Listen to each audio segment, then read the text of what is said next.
माझ्यासारख्या भाजपच्या कार्यकर्त्याकरता हा अतिशय भावनिक क्षण आहे।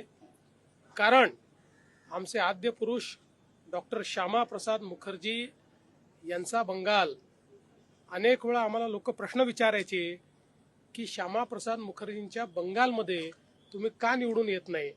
त्यावेळी आम्हाला देखील मनातनं दुःख व्हायचं।